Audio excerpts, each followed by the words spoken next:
শেখ হাসিনা পৃথিবীর সবচেয়ে বর্বরতম খুনি, জঘন্য হত্যাকারী, জাতিসংঘ স্বীকৃত খুনি। এই বিষয় তিনটা কিন্তু শুনতে মনে হবে পরস্পর অঙ্গাঙ্গিভাবে জড়িত, কিন্তু একটার সাথে আরেকটা কিন্তু এভাবে রিলেটেড নয় যে একটা না হলে আরেকটা হবে না, কোরিলেটেড না। নির্বাচন সম্পূর্ণ আলাদা বিষয়, বিচার স্বাধীনভাবে চলবে।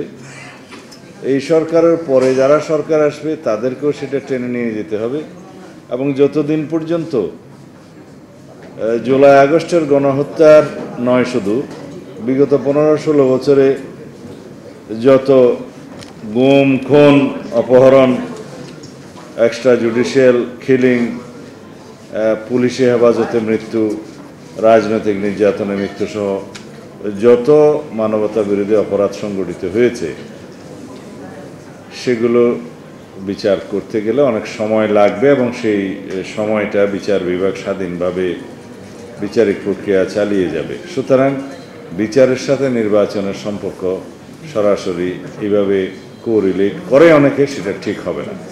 আর বিচারের জন্য কোনো সীমারেখা, সময়, রোডম্যাপ নির্ধারণ করে দেওয়া অবিচারের শামিল।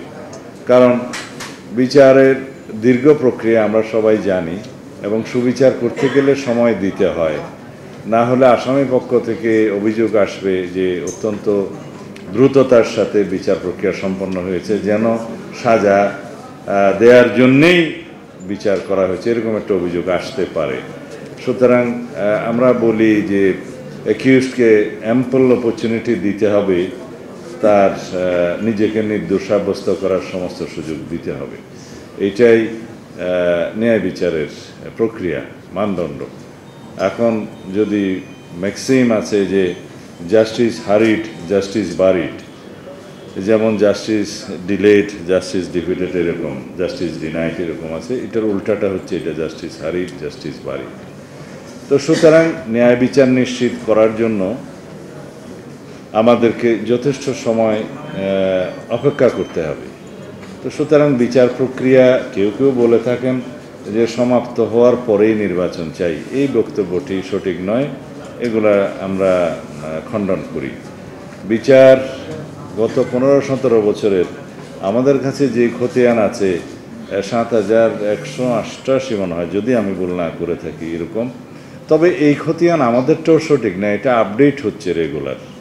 কারণ আমাকে আজকে আইসিটি কোর্টের প্রধান প্রসিকিউটর জানালেন যে এখনও পর্যন্ত ওনাদের কাছে অভিযোগ আছে প্রায় 1000-এর উপরে গুমের অভিযোগ, কিন্তু রেকর্ডের যেগুলো আমরা দেখছি তার মধ্যে দেখা যায় যে এনফোর্সড ডিসঅ্যাপিয়ারেন্সের যে পরিসংখ্যান সেটা 709। সুতরাং অনেকটা শাপলা গণহত্যার মতো হয়েছে, যে এখনো পর্যন্ত বের করা যায়নি যে কতজন ওখানে শহীদ হয়েছেন। তো এখনো পর্যন্ত গণকবর আবিষ্কার করা যায়নি জুলাই গণ অভ্যুত্থানে যাদেরকে বিভিন্নভাবে ঢালাওভাবে গণকবর দেওয়া হয়েছে, বের করা যায়নি। সে একইভাবে বিগত ফ্যাসিস্ট শেখ হাসিনা পৃথিবীর সবচেয়ে বর্বরতম খুনি, জঘন্য হত্যাকারী, জাতিসংঘ স্বীকৃত খুনি, কত রকমভাবে বাংলাদেশের মানুষের উপরে অত্যাচার, নির্যাতন, নিপীড়ন, গুম, খুন, অপহরণ, এক্সট্রা জুডিশিয়াল কিলিং করেছে, সেটা বের করা আরও অনেক সময় সাপেক্ষ ব্যাপার। এগুলো সবই রেকর্ডেড হবে, এবং আশা করি ভবিষ্যতে যারাই সরকারে আসুক তারা এই বিচার প্রক্রিয়া চালু রাখবেন, এবং ওর পরেও যারা সরকারে আসবেন তাদেরকেও সেই বিচার প্রক্রিয়া চালু রাখতে হবে। এত সহজে ছাড় দেওয়া হবে না। আমাদেরকে একটা দৃষ্টান্ত স্থাপন করতে হবে ভবিষ্যৎ প্রজন্মের জন্য, যে এই দেশে এইভাবে কেউ পার পাবে না, এত অত্যাচার, নির্যাতন, নিপীড়ন, গুম, খুন করে ফ্যাসিজম কেউ কায়েম করতে পারবে না। সেই দৃষ্টান্ত স্থাপন করলেই আমরা ভবিষ্যতের কার্যকর শক্তিশালী গণতান্ত্রিক রাষ্ট্র বিনির্মাণ করতে পারব।